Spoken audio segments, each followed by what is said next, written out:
In a Cincinnati, Ohio courtroom, Jaleel Smith Riley stands accused by the police of admitting to a crime involving the robbery, murder, and severe injury of a 20-year-old woman and her boyfriend. The incident unfolded when Portia Brooks and her boyfriend Aaron Martin were sitting in their car. Smith Riley, accompanied by two others, approached them with the intention of robbing them. Upon discovering that Martin had no cash, Smith Riley shot him in the head, causing permanent brain damage. Subsequently, Smith Riley fired at Brooks, resulting in her death 3 days later. Sorry. Go back and win. I just want to come home with this. This is somebody that feels genuine remorse.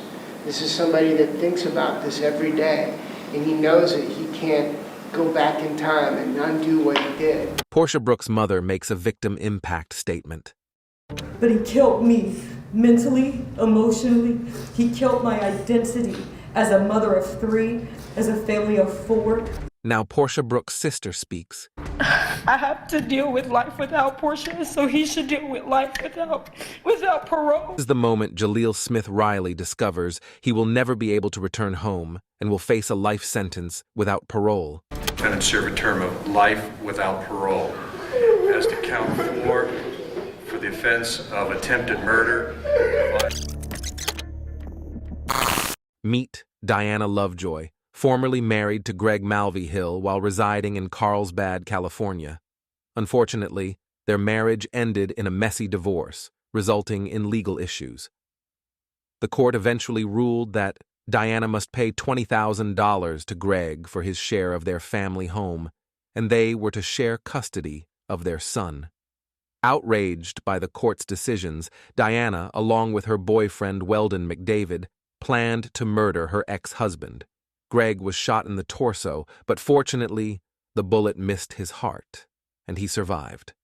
Both McDavid and Diana are now facing murder conspiracy charges with ample evidence against them in court.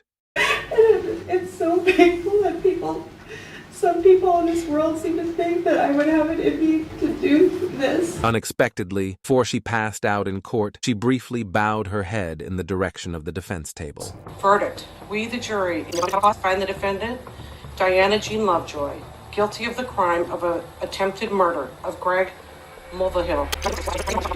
There's a thump right after you hear guilty. Guilty of the crime of conspiracy to commit murder. Besides the sound of her relatives crying in the background, it silenced the courtroom. Alright, we're gonna need to take a break. Immediately following that, she is placed on the floor,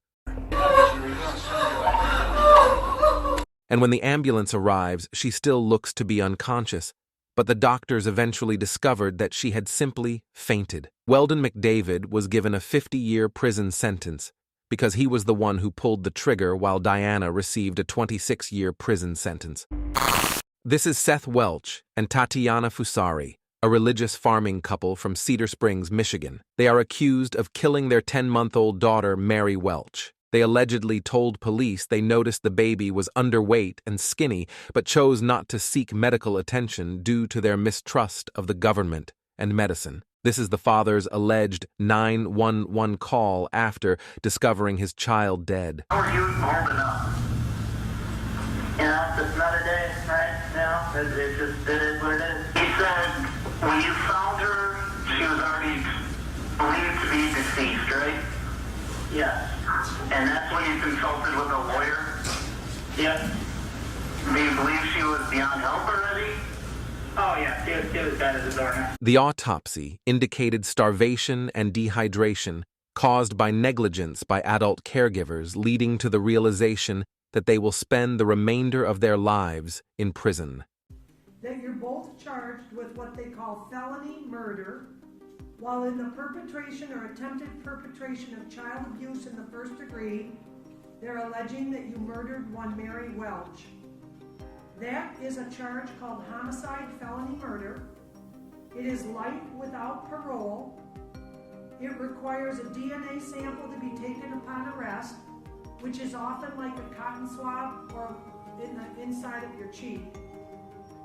The second offense that you're both charged with is called child abuse in the first degree, where they're alleging you knowingly or intentionally caused serious physical harm to a child. They're talking about this Mary Welch.